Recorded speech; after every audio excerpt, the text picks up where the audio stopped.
All right, as always, I want to thank the good people from TorahAnytime.com for making this year available to more than the people actually in attendance.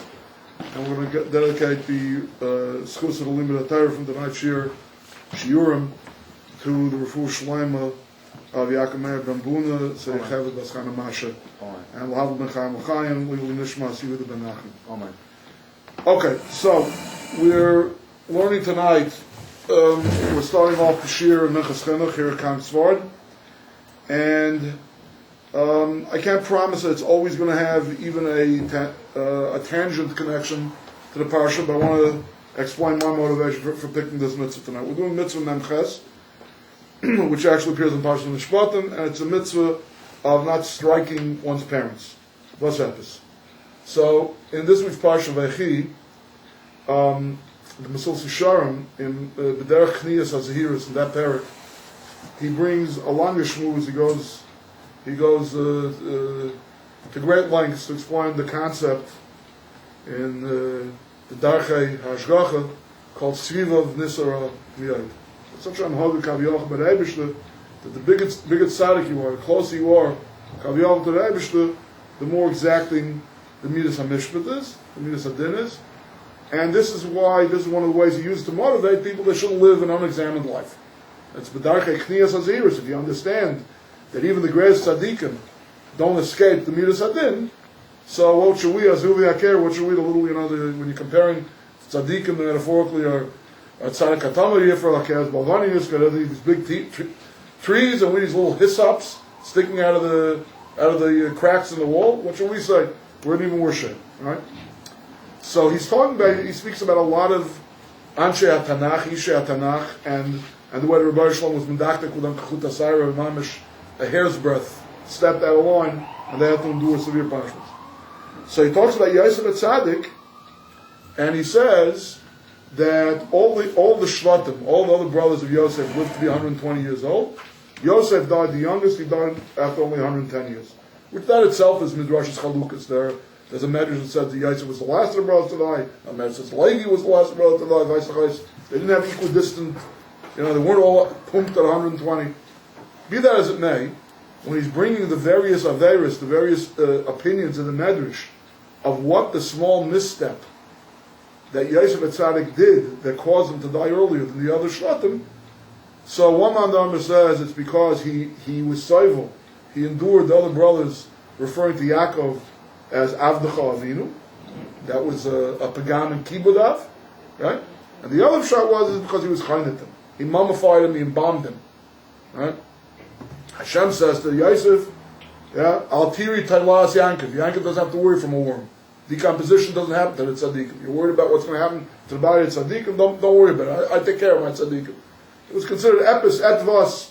You would think, what do you mean? There's a long journey to Canaan. It's not like, we try to be makbid to inter people the day they died, maybe the day after they died. And here was a long journey back to Canaan, back to Mars Machpelah. It was a reasonable shash. They think he's doing the right thing by his father. He's doing cover. But as I stated, Kechut Asari, he should have had more emunah. On his level of emunah b'tachim, he shouldn't have worried about what's going to happen and to make us up kam in the mace as to do mummification and embalming. In this Minchat Chinuch, hopefully we'll get to it tonight with the time that we have. He's going to read our room in this mitzvah of hakas aveim, of striking a father and mother. He's going to talk about posthumous striking. What happens if you hit them after they're dead? We notice, by kibbut aveim, we notice that you've covered mechad mechayim, mechad mechayim, mechad your father when he's alive, but you also have to mechad your father and mother posthumously. What about this Indian of hakar? Does that go posthumously? So that was it. Yes, go ahead. Two things. Okay. First of all, I saw the Yonis Museum says that the reason why Yosef died earlier was because when Yaakov came to meet with Yosef, he let him bow down to him. Okay. And that's why he Midrash's Chalukas. Right. And second of all, even the Masil Sham brings two shot to me. Second of all, I saw the Chaim HaKodesh speaks about why did he mummify him. The reason was because he didn't want that the Mitzvah should make him as a god. because they're going to realize that he's. I guess l'chamen if he doesn't decompose. Doesn't decompose. So to prevent that, he was moved by those. So that's going to be the reason why. Yeah. Well, you know something. A lot of these examples. I mean, we're getting a little bit off the mitzvah, but you bring up a good one. A lot of these examples that the Mitzvah Shalom brings for Hakadosh Baruch Hu against Medaktim Chasidik and Chut Asayra, it's not just Chut Asayra. It's very dubious that they even did anything wrong. We learned in our Chaim, I don't know if you were here for that week when we learned in our Chaim Shir before davening Hashem, that's the one we have posted on the wall over here. The Chaim Hakadosh says that Rivka Imenu held that Esav was incorrigible. Esav was nimnim in a tshuva. And there's a Goraya Rashi that seems to say it that way, right? And yet we know that Yankov was nenash with the mice of Dina because he hit her on a box. He didn't let Esav look at her. She would have been machzor l'mutar. This is one of the examples the Mitzvah Yisham brings. What do you mean? Like Rivka Imenu, he did 100% the right thing? It's Midrash Chalukas. It's again, we're talking about get l'chamenshon on unbelievable madregas. On that thing of Yaakov Avinu hiding Dina from Esav, so Rabbi Yerucham, the Mir Mashgiach says, it's not that he did the wrong thing by hiding the box. He slammed the lid too hard. That was the Chut Asayra. You know, you can do it. You don't have to do it with such glee. You should do it with a craft. Snabuch. My brother is beyond help. My brother is beyond repair. It was not the right thing to do, but you did it with a Zagashmak. Now we're going to be manish you. Kilu, she could have been matzah. Okay. So Grada over here, I'm not always going to do this every week either, but let's do a little bit the Sefer Chinuch in the middle. Okay? Shlayaka ben Ha'vein, a son should not strike his father's mother. Va'afilu imheim yaku oisei haka rabba, even if they will hit him multiple times, either his father's mother. B'chol zman shalayisu nafshal lamisei, unless and until the point where they're basically trying to beat him to death. Then pikuach mafish da'chal ta'gul. This is the Torah, but it's not something you have to lay down your life for, right? Shanemar, how do I know that there's such a mitzvah in the Torah? Umaka ave v'imai maisumas. There's a pasuk in Parshat Mishpatim that says somebody who strikes his father and mother will surely be put to death. Okay, so here's a wichtige idea. In our advertising materials, I spoke about how these svarim are chock full of ideas and chakiras, stuff like that. If you're familiar with this concept, fine. Although I'm not presuming necessarily prior knowledge. There is a klal, a shas klal, you see it in Gemara all over the place. It's called Ein Einshin Elim Kein Masira. Okay? The Torah will not give an einish for an avera unless it warns us not to do it either, which means you need two independent psukim. The most striking example of this is if you look at Parshas Achim Ma'aser Kedoshim, you will find that the Parsha of Arayos is repeated twice. Mamish, line for line, item by item, prohibited relationship by prohibited relationship. One Parsha says don't do it, and the other Parsha says, and if you do it, here's the penalty, here's the punishment. That's where it's probably most explicit, the most, the adjacency, Mamish, one setter after the other, you can see it, but there's a klal. So, the problem is, this is the mitzvah counting literature. There's not a pasuk of a mitzvah, there's a pasuk of an einish. There's saying, what happens if you do it? Ipso facto, the b'di'ad. You did it, what happens to you? Usually the Sefer Chinuch provides us with the makar for the mitzvah, the commandment. Do this, don't do that. Where is that? So he has to catch himself.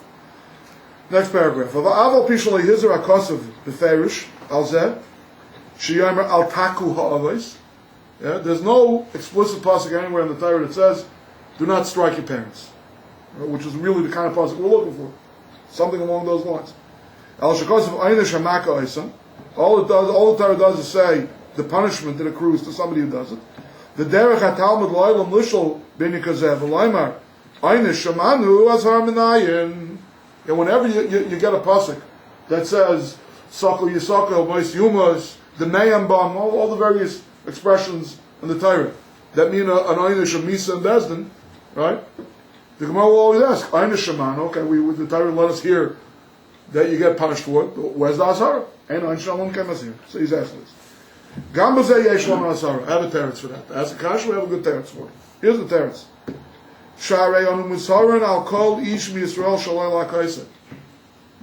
Very interesting teretz.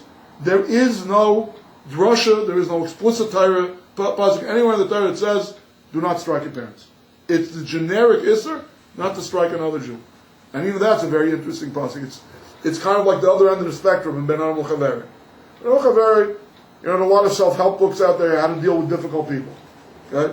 Ideally, in the world of Ozzy and Herod, your parents, that's one kind of family, and then the Simpsons are another kind of family at the other end of the spectrum, right? Your parents, in our ideal, in our entire society, your parents are supposed to be the easiest people.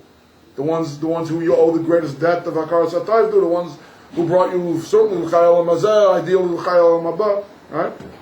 On the other end of the spectrum is Rishai Yisrael, the real rotten people. What's the pasuk that we learn out that you're not allowed to hit another Jew? From a really rotten person. Let's see it inside. Shekosov, the Mishnah Malchus Abayim, Malchus, excuse me. The pasuk says by somebody who's already Chai Malchus. You know what you have to do to be Chai Malchus? I'm talking about in the days when Sanhedrin get corporal punishment. You have to be doing a Mefurisha Isser in the Torah, a Loisa Seisha B'Torah. You're eating pork, you're shaving with a razor, you're wearing shatnez, yeah? And 2 kosher witnesses told you within 3 seconds of the commission of the sin, don't do it. It says in the Torah, I'm taking the most Chomedik Keshitas in what Hasra and what legal warning has to be. They got to be able to quote your chapter and verse. It says a pasuk in the Torah, Ubega Tzemmer Pishtal Layala Alecha. Right? And the person committing the Avera has to say, Shemeyani v'amenas kenani yosef. Kabbalas Hasra. Okay? What kind of a willful? I mean, there's not a crime of passion. There's not a crime of omission. You forgot yourself. You lost yourself. Right? You have to be a willful avayim. Yeah, and a reckless one at that. That you're whatchamacallit. That you're being over before Shis all the time. And about such a person, it says, Arba'im Yakenu, that's a mitzvah side. Bezdin has a chiyuv to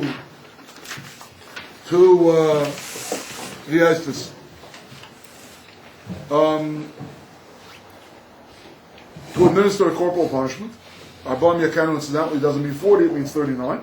Right? But then there's a lie. Lysaisiv, don't add one. Okay. So what's the other? What page is this? I'm one page ahead. Yeah? For those of you who just came in, we're doing the Chinuch right now. We haven't started the Minchas Chinuch. And we're in the second paragraph, like about the 5th line. Shekosu b'mishnah Eschai Malchus. The pasuk says, Arba'im Yakenu, that's a mitzvah say for Bezin to give the people Mechuyev Malchus. Lo Yosef, don't add. Don't hit him that 41st time, or I'll leave it at Tashal Peh. Don't hit him that 40th time after the 39 Malchus. The Kol Shekain L'Mishal Eschai. And certainly it goes without saying, somebody's Mechuyev Malchus, you're not allowed to hit extra. It goes without saying that you're not allowed to hit an innocent person. If the guilty person, you can't give an extra clap to, you can't give the first clap to an innocent person. Okay. Now, I got to pause here, and I got to mention another Shas Klal, that if you don't flush out this Chinuch, is going to be a kash on the Chinuch. One of the rules that we learned so far is Ein Einshin Elim Kein Masir. Just a pasuk that says that you're chayiv kares, kares also I think. But certainly means Bezdin, you're chayiv skili, you're chayiv srevi, you're chayiv chanek. It doesn't go. It has to be another companion pasuk that says don't do it. That's called the Ashara pasuk. There's another rule. Ein Einshin Min Adin, Ve'en Mashirim Min Adin. These psukim have to be explicit. You cannot use the hermeneutical rule called the Kal V'Chomer, from weaker to stronger, to derive that Ke'ilu, even though it's not explicit, it's implicit. Hashem is saying, don't do this. If Hashem said, don't strike the guilty too much, so he certainly doesn't want us to strike the innocent at all. You can't do that. Not because it's illogical. It's because there's a limitation in that logical rule. A Kal V'Chomer cannot be used to derive a pasuk for either an Einish or an Hasar. Ein Einshin Min Adin, Ein Masir Min Adin. Maybe some of you remember Gemaras that you learned that say this Klal. At any rate, that seems to be what the Sefer Chinuch is doing over here. He's saying, if a criminal, I shouldn't give an extra, klop to. So kol sheken and kal v'chaymer, that an innocent man, I shouldn't give a klop to either. And that's how I know that the Torah is telling me don't do it. No good. And mashirim minadin. I'm sorry. So I don't think that's what the chinuch means. What the chinuch means is not kol sheken. I'm using the rule, the principle. I'm not using a kal v'chaymer here. Striking an innocent person once is a hisafa on what they deserve. That's more than they deserve. The guilty guy deserves a maximum of 39 malchus. Parenthetically, I don't know how many of you know the dinam of malchus. There was a physician standing there, and it was given in sets of 3. And if the doctor says this guy can take 5 malchus without threat to his life, you only give him 3 malchus. He says he can take 6, then you give him the 6. If Nebuch he dies, okay, that's no malpractice on the chazan haknesses, on the court executioner who's administering the flogging, the beating. Right? But if the physician said you can only give him 6, and the chazan haknesses gives him 7, then he's a ritzach. And if he's not a ritzach, if the guy Lamais doesn't die, if the doctor was being too machmer, and the guy survives this Admah Klop, he'll be over on this law. That's also Bal Taisif. Bal Taisif means for whatever is appropriate for that person. If you give him more than that, you're a Maisa.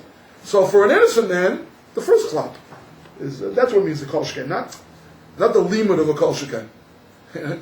It means you're over Bal Taisif. You gave more than the guy deserved. If you give an innocent person anything, it's not limit. It's explicit. But what's interesting about this chinuch is it's generic. It's the allgemein, it's the overarching pasuk in the Torah that says, don't strike another Jew. There is no parent-specific asar. There is a parent-specific einish. The einish, as we shall soon see, for striking your rank and file Jew, or even another relative, as long as it's not one of your 2 biological parents. And striking a parent is different. But the azhara, the warning pasuk, that covers everybody equally. That's his only text. He doesn't have another makar. V'av b'chal Yisraelu, a father is included, he's part of Klal Yisrael, right? This pasuk is being addressed to Klal Yisrael. V'azharasa ma'achad, the azhara, the warning pasuk is from here, from Bal Taisif. V'av al pi shalav zeh shalal Yosef, nechshav lav nifnei atzmai, even though that's a lav unto itself. Mikol Malcolm, Hare Klal b'yadeinu, shekol sheyesh b'karas ha'misay, yesh b'lav, chutz v'pesach u'milu. Anything that has an einish kares or worse, okay? Remember, the Sefer Chinuch is first and foremost a mitzvah counter. Okay? What that means, for those of you who aren't familiar, those of you who perhaps never learned Minchas Chinuch or Sefer Chinuch before, let me tell you what that means. There are various genres of rabbinic literature. Okay? Within Safra Satira, Musa Svarim, later the next year we're going to do is Chassidish Svarim, Sifrei Kabbalah, Sifrei Drush, Sifrei Halacha, Sifrei Shalos Tshuvas, Responsa Svarim. Okay? There's a whole group of Mechabrim, of Gedolei Mechabrim, yeah, who wrote, they're called the Meinei HaMitzvahs, the mitzvah counters. Why? Because Chazal in the Masechtas Makkah say, how do we know this magic number, Tayah, 630 mitzvahs? How do we know it? And the next time you look at the scans at a gematria, gematria is a serious business. How do we know there's 613 mitzvahs? A gematria. From the Gemara. Gemara Makkah says, Torah tziva lanu Moshe. Moshe commanded us Torah. Torah is the gematria 611. Anochi v'lo yilacha ipi agur shmanu. First 2 mitzvahs. First 2, quote unquote, the 10 commandments. That we heard directly from Hashem. Then we said, the Klal Yisrael approached Moshe Rabbeinu and said, you better talk to us. If Hashem keeps talking to us, we're all going to die. So the balance of the Torah was taught to us, the mitzvahs of the Torah were taught to us by Moshe. The remez of how many mitzvahs are on the Torah is contained in the numerical value of the word Torah, 611. Fine, that's not much of a clue. So all the Gemara does is give us the first 2 mitzvahs. What about the other 611? So if the Torah prohibits idolatry 58 times, I don't know if that's a number, but we pick it out of the hat, right? Are there 58 mitzvahs on Avodah Zarah? Are the specific Avodah Zarahs that the Torah prohibited, Asherah or Melech or something like that, did they get their own, but the others are lumped together? These are questions. Rishonim deal with these questions. The Rambam wrote a Sefer Mitzvahs. The Ramban wrote glosses on the Rambam Sefer Mitzvahs, right? Their Sefer Mitzvahs Gadol, Sefer Mitzvahs Cotton. The Kuzri is to a certain extent one of the minor mitzvahs, but the most famous, the most popular Sefer of that genre is the Sefer Chinuch. So he's always busy in quantifying why this particular Inyan should be a mitzvah, should be counted as a mitzvah, right? So he's asking this question that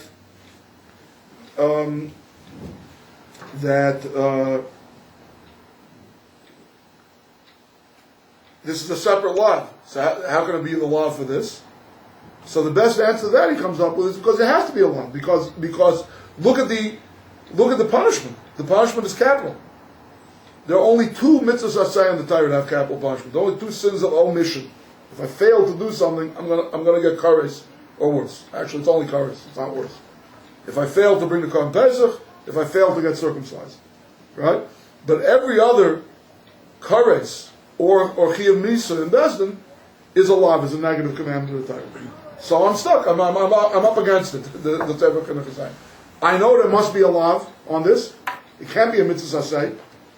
You can't just say, well, it says in Aseh it's kabinas of Yikar Yisimecha. It says about Kedashim Ishim Avav Tirou, right? And this is a permutation. This is not a separate mitzvah. This is a episode of permutation. It's a lack of covet to strike your father. And we have a Messiah that the only two mitzvahs assays that get a kares are Pesach and Milah. So I have to find a law for this. So this is my law. The only negative commandment in the Torah that says not to strike your parents is the negative commandment that says don't strike somebody who deserves corporal punishment more than they deserve. That's it. A parent is a Jew too. In other words, it's a generic law. Okay.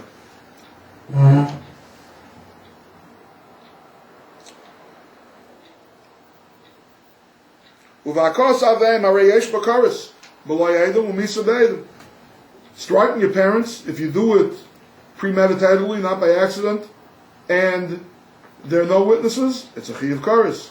You do it with Adam, and he means with Hasra as well, with proper legal warning, then it becomes a capital offense. It can be tried by a court of human beings. I have to have an azara for it. So I'm telling you the azara, the warning pasuk is this pasuk of Bal Taisef, of Yosef, that says, by the ones who are mechuyev malchus and bezdin. After shalom etzanu b'makam acher. He was against finding a Talmud Chacham to say about Chinuch. I said I couldn't find another pasuk. This is the best I can come up with. The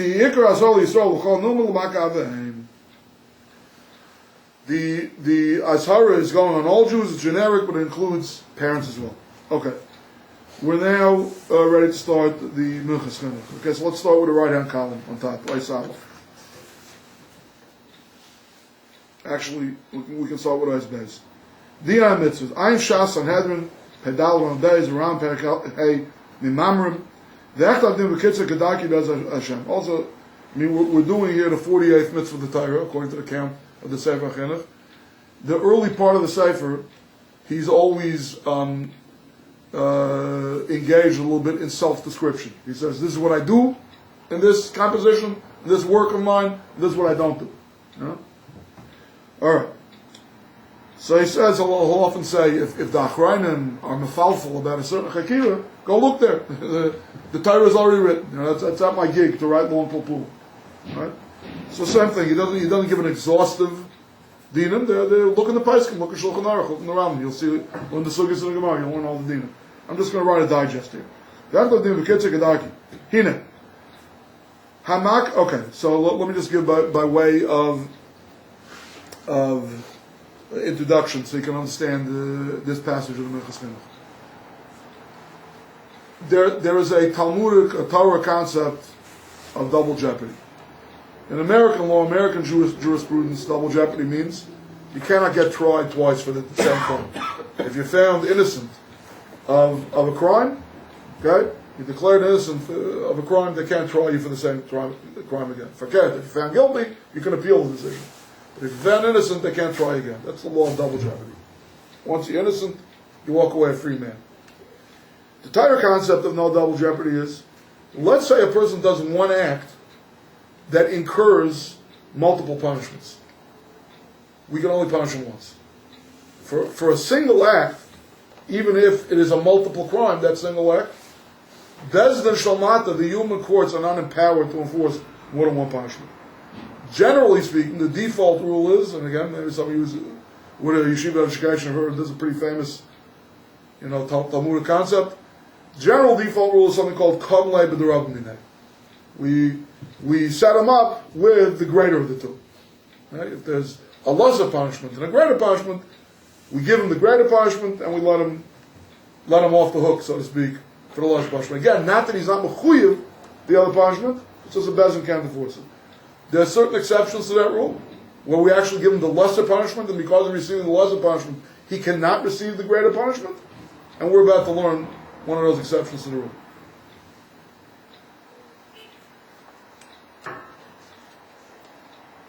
Based on this concept of kamla b'derabminei, you give a person the greater of the two punishments. So a subdivision of that rule is and a loiko mashalim. Somebody who for an act that they did, is going to incur malchus, is going to get corporal punishment, the monetary obligations are waived. So, here's the thing. When I touch another Jew, when I strike another Jew, okay, it's a famous parak in Bavakama, parak HaChayvul, Yechayev and Chamisha Dvarim. When you hit another person, you owe him damages. Nezek, tsar, ripushetas, and baishas. Translation, damages, pain and suffering, doctor bills, loss of wages, and humiliation. How all of these things are calculated, Mar Makam, when you study the Mishnayos and the Gemaras and Parak HaChayvul, the long sugyas, each one of them. Okay, but the point is, you owe money. But we just read in the Sefer Chinuch that every time you hit another Jew, you over a lav. You chayv malchus. For every lav sheish b'maisa, any lav that's not passive, that you do an activity to transgress the law, you get malchus. So if you're getting malchus, how can you pay the guy anything? And Nebuch, this guy, you dismembered him, you cut off a finger. The guy was a concert pianist before, you ruined his career. He was earning, $10 million a year. He was playing Carnegie Hall, he was playing the Hermitage in Russia, Chvezos, and you ruined his career, and because you're getting malchus, he doesn't get a penny? Okay, so it has nothing to do with an appeal to fair play, whatever. That's sugyas that figure out that you do owe. But here's the paradoxical thing. In terms of criminality, who's a worse guy? Somebody who gives too hard a knip on your cheek, or somebody who cut off your pinky finger? Obviously, the guy who cut off the pinky finger is a worse criminal, right? More violent guy. I mean, more in need of anger management classes, right? But who's the one who's going to get corporal punishment? The guy who gave you a little knip on the cheek. Because once there's a monetary payment, once you owe somebody in the aggregate of those 5 things, more than a shava pruta, more than the minimum shear for monetary value in Torah law, that's it, you paid. If you paid monetary, you can't get corporal punishment. You can't get punished twice for the same crime. So you hear this? You knip somebody on the cheek, if everything together, the 5 ways, you had a nanosecond of tsar, no humiliation, you were buddy-buddy with each other, you were just razzing one another, no loss of wages, none of the other stuff, and it's less than a shava pruta, as long as it's a makkah, as long as it's considered striking the guy, you'll get malchus for that. Once the aggregate of those, which doesn't take much, once the aggregate of those 5 things exceed a shava pruta, you're off the hook for malchus. Okay, now let's read them in this minute. Okay. Hina. Hamaka, again, the second paragraph, or the first big paragraph, third line. Hina, hamaka chavere, ayva b'lav de lo yosef. If you strike your friend, an innocent man, not somebody who's getting corporal punishment at the hands of the court, strike an innocent man, you're going to get malchus for having transgressed this law of lo yosef. It's equivalent to eating a kazayas of pork, or to wearing a garment that's a wool-linen mixture. Doesn't matter if you drew blood when you struck him, or if you just hurt him when you struck him. That makes no difference. And like, if when you hit him, now the aggregate of all the things you owe him is more than a shava pruta, you're not going to get malchus for that. The rib sa'atar l'tashlum. The Torah has a ribui, a pasuk or a drasha, I don't remember off the top of my head if it's an explicit pasuk or if it's just a drasha, that hachayil b'chaver has got to pay. So once you got to pay, and there's no double indemnity, there's no double jeopardy, so now you'll be off the hook for your malchus. But me'ikra din, every time you hit somebody, you chayv malchus. It's not just a civil act, it's a criminal act. V'tarta le'avdin, we don't do two. Uvahakar she'en b'shav pruta loika. If it's gemalt in the Metzias, if you're imaginative enough to come up with a case of an assault or a battery that doesn't incur a pruta's worth of compensation, then in fact the guy will get malchus for this law. Again, assuming that the other factors are there, that there were two kosher witnesses and there was proper warning and so on and so forth.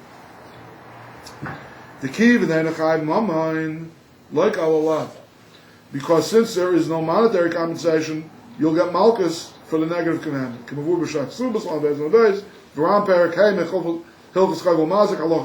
He gives you the site in the Gemara and in the Rambam. The Gabi Avein, Gamken Adin Ken.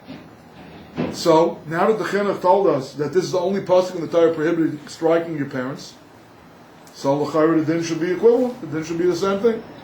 If you hit your parents and you didn't incur a monetary punishment, then you should get a criminal penalty.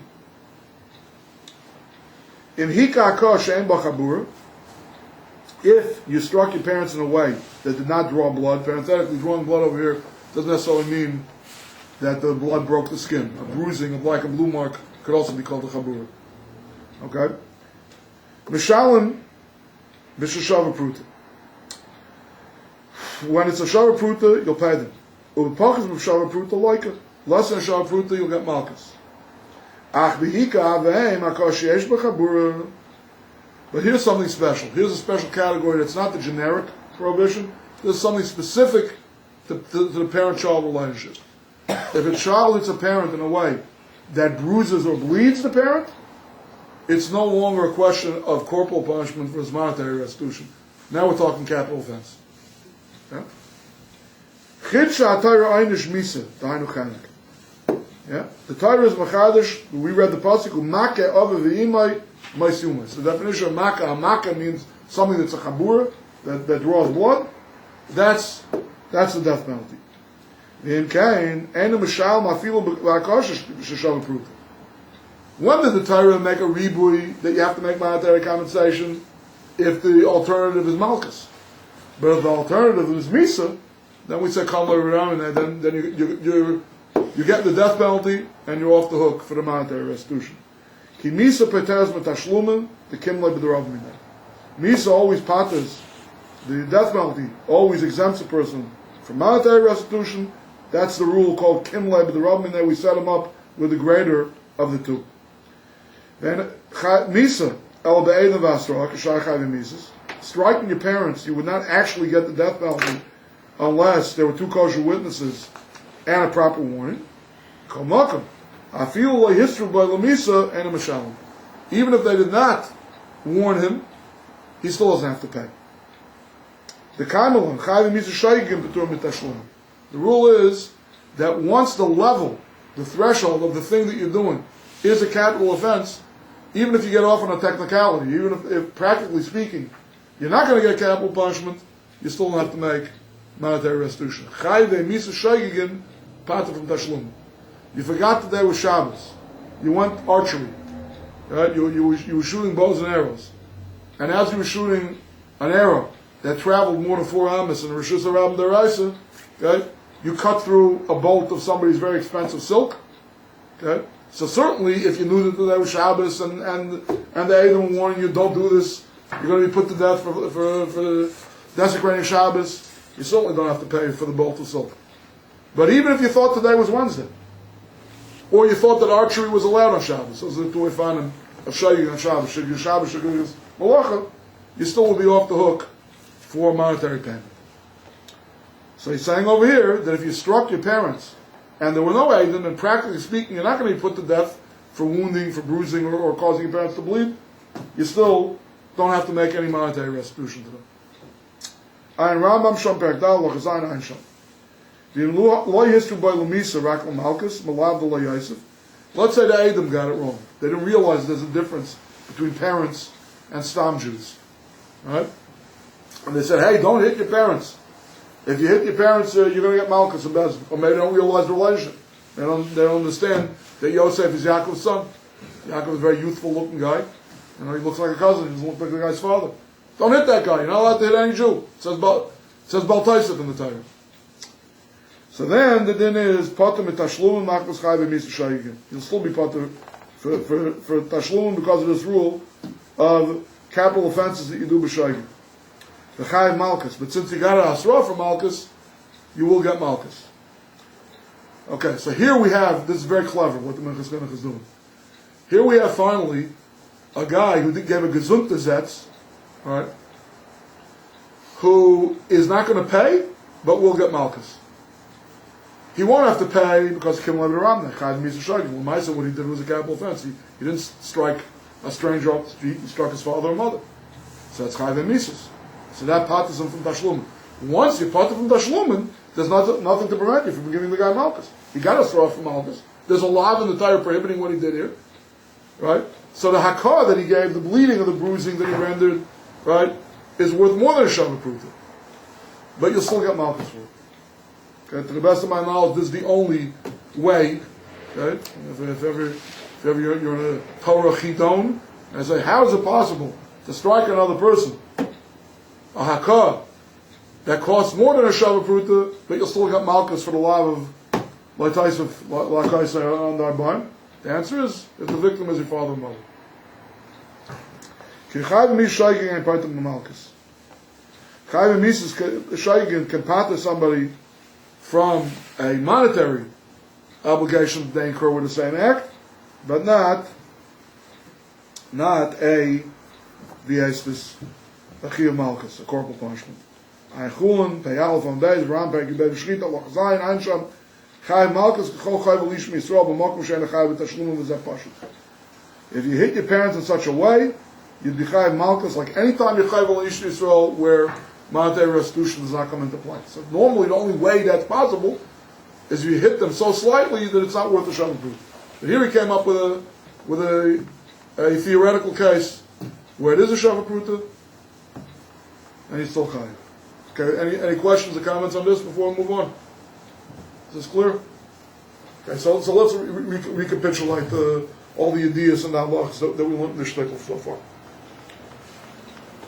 We learned the rule of Kamla with the Rabbi, that when you have the same act where you incur a death penalty and a monetary restitution, you get the death penalty and you're exempted from making monetary restitution. And that's another thing that we learned was shaygin. Even if you're not actually going to be put to death because you did it by accident or some other technicality, that's going to exempt you from the death penalty. That's number one. Number two, we learned the Farish Rib Satira, Hachayvel, the Tashlum. Normally, when you incur Malchus and Mammon, you have to make a monetary restitution. And at the same time, you did something for which you should be getting corporal punishment, Malchus, that should also let you off the hook, because that's also the greater of the two. Same logic why when you do something that incurs a death penalty. However, there is a ribuy, I don't remember off the top of my head what the ribuy is, but there's a ribuy that says, a chayvel, somebody, assault and battery, you strike another person, you must pay them. Okay, so but we still have the problem of double jeopardy. So once you must pay them, this is an irregular, unusual case. This is kamlei b'demiut minay. This is what we're going to set them up with the lesser of the two punishments and exempt them from the bigger punishment. Okay? And finally, we have the odd, exceptional case. Okay, so 1 second, stop, pause for a second. So it comes out, paradoxically, right, that most normal people would rather pay a lot of money than get lashes. Okay, we're not talking about little ceremonial lashes that some people do on the mikveh on Erev Yom Kippur. Okay, we're talking about the real flogging that Bezdin gave, which parenthetically that's also not as bad as it sounds. Like I said before, there's a physician there. The Rambam writes that the people who administer Malchus have to be Yisere Mada v'Chasere Kayach. They have to be weaklings and very wise people. That's a job description if you want to be a court executioner of floggings in a Yiddish Bezdin. Nevertheless, most people would rather pay up. I mean, unless it's I don't know, a $2 million payout, okay, then maybe, okay, hit me on my back 3 times, on my back twice, my front once is actually how they did the Malchus. That said, right, as odd as it seems, as counterintuitive as it seems, if I hit a person very, very lightly, and very, very slightly, in a way, that if I would add up the total monetary damages, it's less than a Shavuot Pruta, I'm going to get Malchus. More than a Shavuot Pruta, the fact that now I must pay the guy, that gets me off the hook for the Malchus. So, there's no Yiddish expression. As me'as shenchaz is always rin. If you're eating pork or ham, make sure you get a juicy, gravy-filled piece. Go for the gusto once you're doing it. As mishlug them, it's only a shlugen. You know what I mean? If you don't want to get Malchus, if you're assaulting somebody, make sure you get in a good lick. That would be my advice for anyone who wants to perpetrate assault and battery. If you want to avoid flogging yourself, a good beating yourself, make sure you beat up the other guy, Kamei Shikosim. Only exception to the rule is when you strike your own parents. When you strike your own parents, there's never going to be monetary restitution because it's chayve misa. It's not chayve malchus. That's the difference between striking a stranger and striking your father and mother. Strike your father and mother in a way that bruises them. You hit them, you can hit them very hard. You can go wild, very humiliating kind of thing. But you hit them in a place that doesn't bruise, it doesn't bleed. Okay? Then the laws, the government, or the generic law govern it, or the generic halachas of hitting another Jew. But if you hit them in a way that causes bleeding or bruising, now it becomes a capital offense. It's a capital offense, you don't have to pay. You don't have to pay, you have to get Malchus. So if you got Hastra for Malchus, if there were witnesses there that said if you do this, Bezin is going to flog you, then indeed you will get Malchus. Okay, that's the shtickle recapitulated. Without Hastra, you're home free. Pardon me? And without Hastra, you're home free. Without Hastra, yes. Without Hastra, you're home free. But you have to remember that everything that we're talking about over here is limitations in the power of Bezin Shalmata. You're home free, Lagabi Bezin Shalmata. You're not home free, Lagabi God. Lagabi Bezin Shalmata. Okay.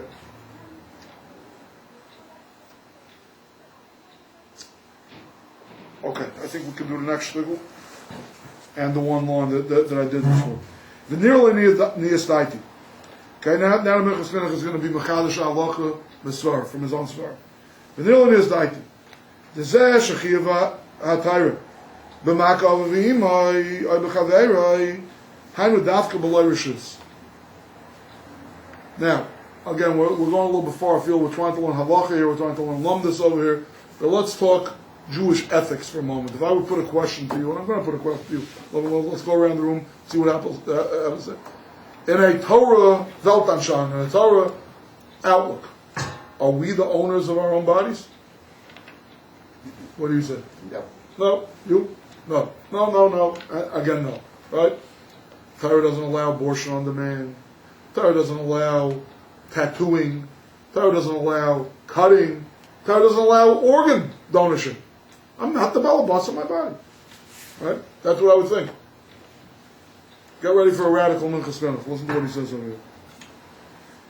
V'nirlan yazdaiti d'zeh shechiva hatayra b'makav v'imaya b'chaveira. This is the Torah. Is mechayiv a person, either corporal or capital punishment, for striking a fellow Jew, or for striking your parents. Hainu dafka b'loy rishus. That's only if they did not sign a waiver. You have no permission to hit them. The default setting is you have no permission to hit another person. Let's say a person is a masochist.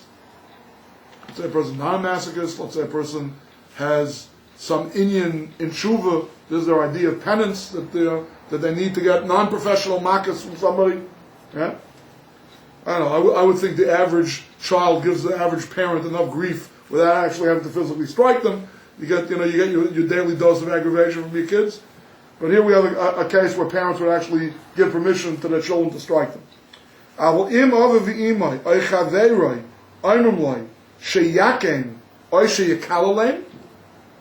If their parents or their fellow Jew says, go ahead, hit me.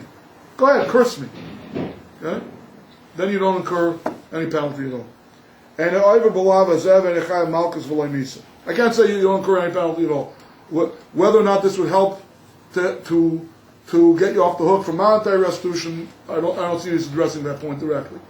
But as far as criminal prosecution, Malchus, corporal punishment, or Misa, capital punishment, if the offended party, if the victims of your assault, verbal or physical assault, say, go ahead and hit me with the best shot, or some such, you're off the hook. I'm Bavakana Perk, Chayot Tzad Gimel Amid Alf, Ramam Perk, Hemichal Mazik Alach Yid Alf, Linyan Mammon, Im Nice Rishus, Einsham. He's saying, monetary restitution, that's a separate sugya, that's not the point that I'm addressing. But the criminal punishments, Einsham, for these Averis, no. Ulin Yechiyah Malchus and Misa Nirlan is, I push it, Dain Iver, Dain Achayiv. It's a Ben Adam L'Chavei, this person has a high pain or high humiliation threshold. They said, it's okay with me, go ahead and hit me. I have my cheshbainas where I want to be cursed, or why I want to be hit. If they give you permission, okay. So it's an interesting thing. So when it comes to monetary restitution, it could be you're not the balabas on your own body. But when it comes to criminality, it's only an assault with the default presumption of the Torah that most people don't want their dignity or their bodies assaulted. But if they give you permission, they say, go ahead, curse me and hit me. No, there's no criminality. There's no area. The parents don't spot. Apparently. Yeah. Look, don't pass, we're not learning Chuvas, we're not learning Allah L'Maisa, shouldn't pass from Minchas Chinuch. But L'chaira, like what he's saying, if the dad wants to buy teenage son boxing gloves, he says, look, let's be sparring partners. Yeah.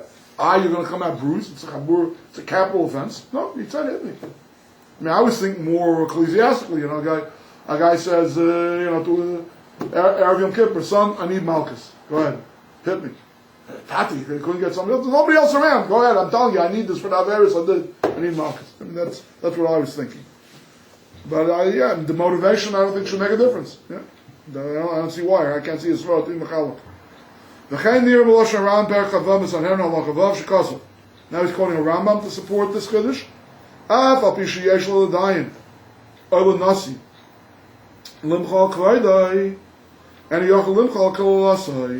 There's a person that says, "V'nasi ba'amcha loisar."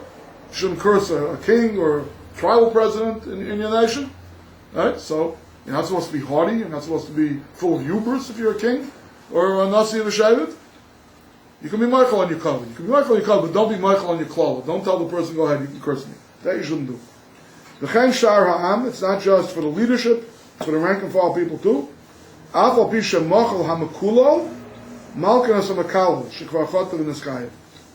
Even though, ipso facto, after the fact, I've been cursed already. I say, it's okay, you know what, Bezdin, come on, two wrongs don't make a right. It's bad enough that I had a klola. What does this guy need to get beaten to within an inch of his life for? I'm Michael. That doesn't work. He already did the chayt and he's Neschayev. He's Neschayev Malchus. So the Minchat is making a diak from the Lashon of the Rambam. The way the Rambam set up the halacha, it's only if the mechila comes after the commission of the cursing. But if mechila came before the commission of the cursing, it's not daver altogether. V'ayinsham because the mission. Mash medavke kvar kila, kivish kvar avera l'shamayim and a mechila me'elas. Now the forgiving doesn't help. Al kishanois rishus mechila l'kala ain't got avera klal. If you gave permission to the other person to curse you to start with, then it's upshot that he incurred the punishment that a human being can't forgive. Now it's an issue between him and God. It's not the avera. If I say go ahead and curse me, it's not the avera. V'chein kan gabi makin. Not only is this true by makalo, this is also true by makin. Parenthetically, this is another place, even though we're not learning this particular mitzvah tonight. This is another place where the dinim of Beinan L'Chavero, interpersonal mitzvahs, are different in the parent-child relationship than the rank and file relationship. Between parents and children, and between one Jew and another, you're not supposed to hit them, and you're not supposed to curse them. But, whereas for a regular Jew, hitting and cursing is just a plain lav, for parents it's a capital offense. So he's saying a meridik chiddush, that with a verbal waiver, you don't even have to sign a piece of paper, If a father or a mother says to a son, go ahead boy, go ahead daughter, curse me, those words from the parents exempt them from a capital offense. You have the power of life and death over your own children, so to speak. I would aklala, a lot of the Pais can learn, the sugyas of mashma, that a klala that we're talking about, that you have a lav for cursing another Jew, or incur a capital punishment for cursing your parents, is only if you are makal b'shem Hashem, you invoke Hashem's name. So yeah, there is an element of that's not a bracha, that's not davening, that's not kriyas Torah, that's not proper usage of Hashem's name. It's certainly an Indian of being Mitzvah Shem Shemayim Levatala. The Mitzvah Shem Shemayim Levatala is not a capital offense. You want Magad of Hashem? Chalilu. Well, it's not the law of what we call Birchas Hashem, cursing God. You're cursing someone else with God's name. Now God, send you to the place of eternal fire. Yeah? V'yivul l'kamanim yitz Hashem parts kedashim, gives you the mitzvah he talks about. Avagavi makeh, ein kanaver klal. Lebechaver v'lebavem. That sticks and stones will break my bones, but names will never hurt me? No. In the Torah, name calling, cursing, is worse than the sticks and stones. Yeah? When you curse somebody, even if they gave you the waiver, they gave you permission, and you curse the other person, there's an Indian of Mitzvah Shem Shemayim Levatala. But hitting the person, you didn't invoke Hashem's name. If the other person gave you permission to hit, finish. You didn't do anything wrong at all. Unbelievable. It's not mind-blowing chiddush he's saying there. Umad mavur kam b'shas the ibaya le'inin l'hakas dam hanshalom ratzanav. There's even a shiloh in the Gemara. The way I always heard, you talk about contemporary halacha, I always heard that this mitzvah spoken about in contemporary halachic, biomedical ethics, is diabetic parents, daily insulin injection, can the children administer it, or other injections, because once you puncture the skin, you may not see it, but there's bleeding going on. Maybe minute, you may not even need a band-aid, but there's always some capillaries broken, there's always some bleeding. It satisfies the halachic threshold of a chabura, whenever you give somebody an injection. Right? And the precedent for it is the Gemara. The Gemara has a shaila.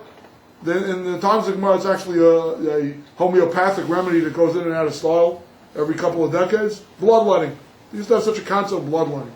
Right? Thin the blood, reduce the blood pressure, reduce the infections. I don't know. It was good for all the healthy. Now it's out of style. It's out of vogue. But for a lot of human history, bloodletting was a normal medical procedure. But bloodletting is classic chabura. Right? So can a son do that to a father? What's the shakla? For medical purposes? If they get cursed, or to get hit to do tshuva, if for a sparring partner, yeah, as long as you give the child permission, they can go ahead with not have to worry about incurring any kind of avera, any kind of penalty. So for medicinal purposes, there's a shiloh.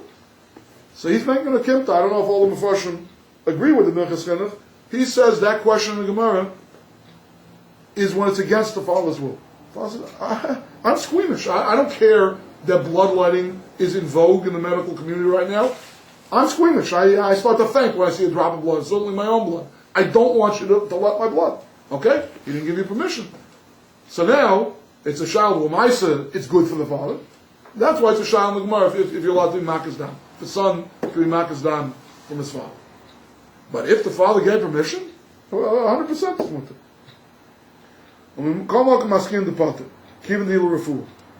It was talking about against the father's will, and the Maisa, yeah, it's a question in the Gemara, but after the dust settles in that sugya, the bottom line is, you're putter from the Chiyuv Misa, because factually, you weren't trying to hurt your father, it was for his refuah. Right? Also there were Amoraim that didn't let their children take a sliver, a splinter out of their fingers, because that also sometimes when you do it not with a tweezer, when you do it with a needle, you can get a drop of blood out.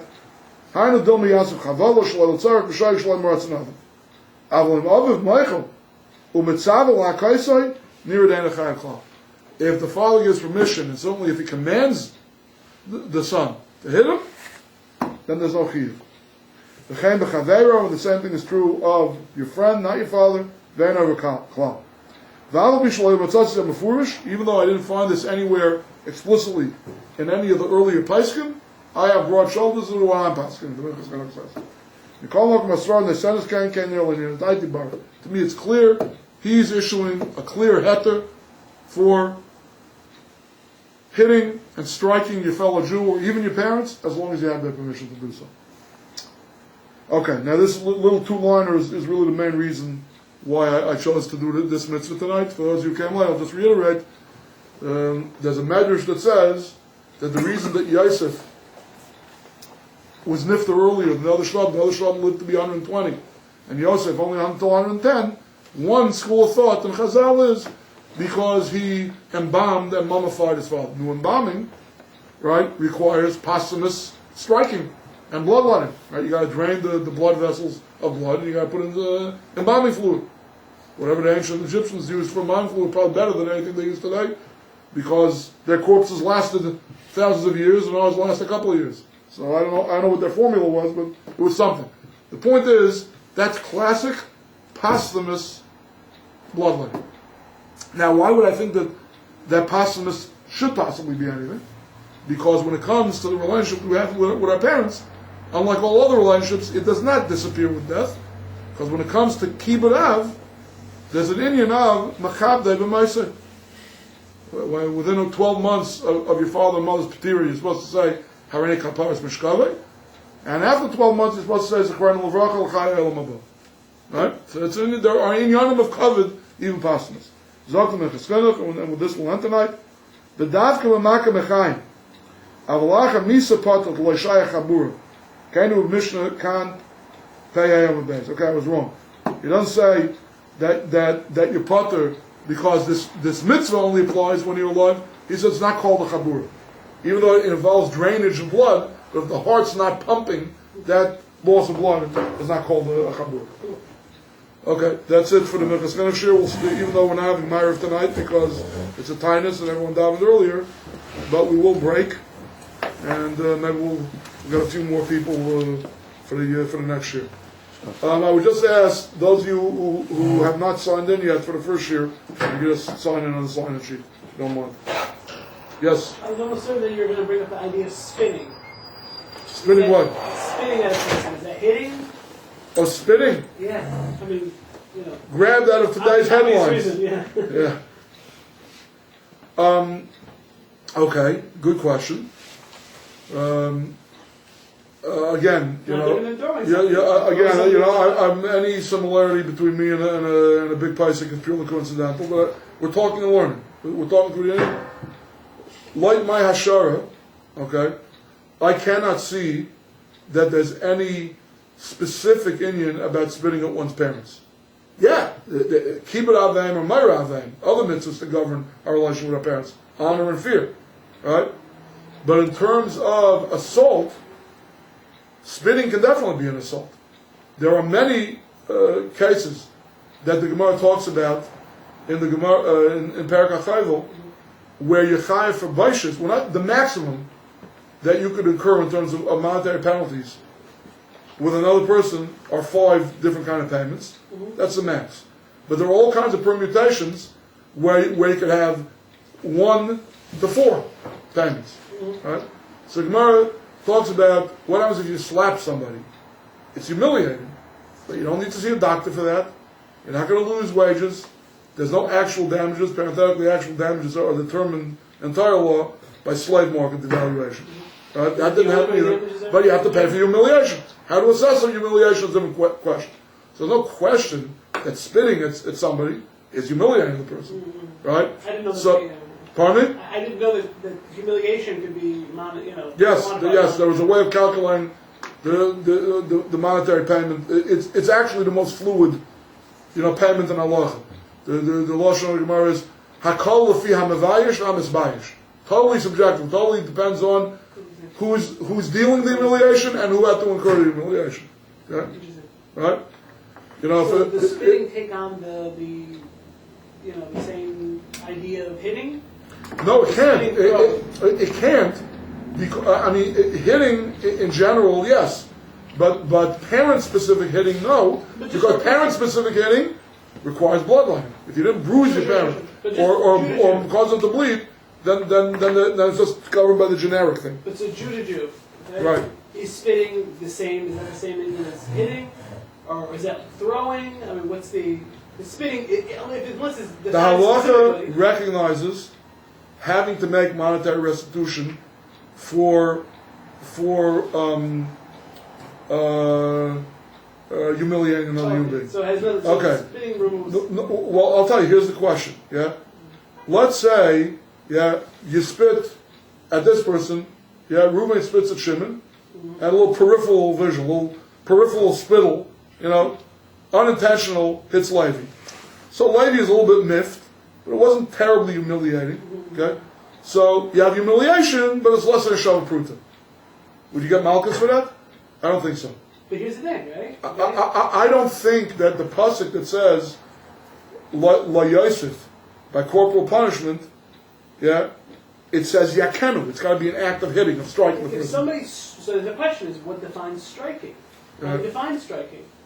If I take the baseball, and if I take a baseball bat and hit somebody with a baseball bat, clearly that's striking. Okay. If you take a If I snowball There you that's go. striking, So at what but point? now that it's in liquid form, if you take a glass of water and throw it at a person in their face, what? Why should it be a difference? Interesting.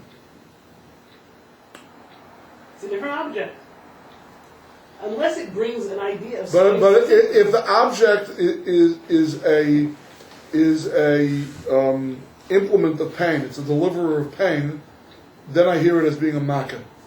If it's Hot only wax. humiliation, the hot wax for sure will be a makkah. Okay, so that's a thing of pain. Yeah. So it's not a liquid solid issue. I don't think it's a liquid solid The issue. thing itself is known to cause pain. Right. I think there would be a difference between a snowball and a glass of room temperature water. Not because one's liquid and one's solid, but because one is painful and one is merely humiliating. I don't think If you you. spit in somebody's eye. What? When you spit in somebody's eye, that's painful. Okay, that could make a difference. And a chadami. Maybe spitting in somebody's eye in a case where it's less than a Shavah Pruta, maybe you would incur the Malchus penalty. I don't know for sure. Where does it bring the idea Yeah. that what you get hit with, Right. okay, has any kind of classification? Does it bring that idea?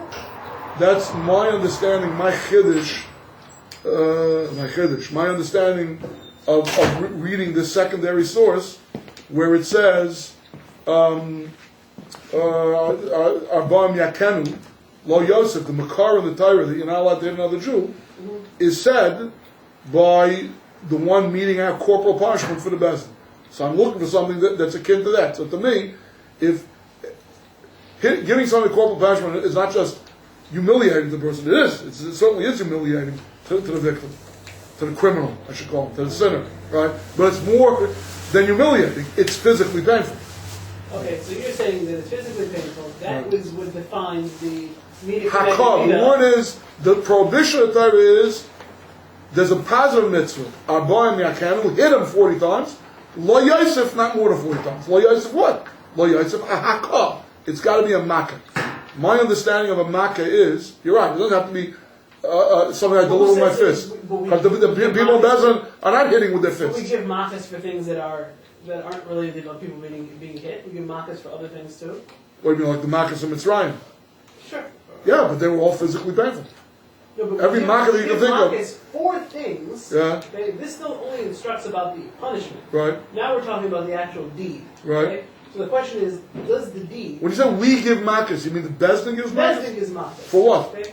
For other things, other than just For being hitting. overloving. When you transgress a negative commandment in the Torah in a proactive way, the default setting is makkahs. The Torah doesn't specify more I'm severe trying to define punishment. striking. I'm trying to define striking.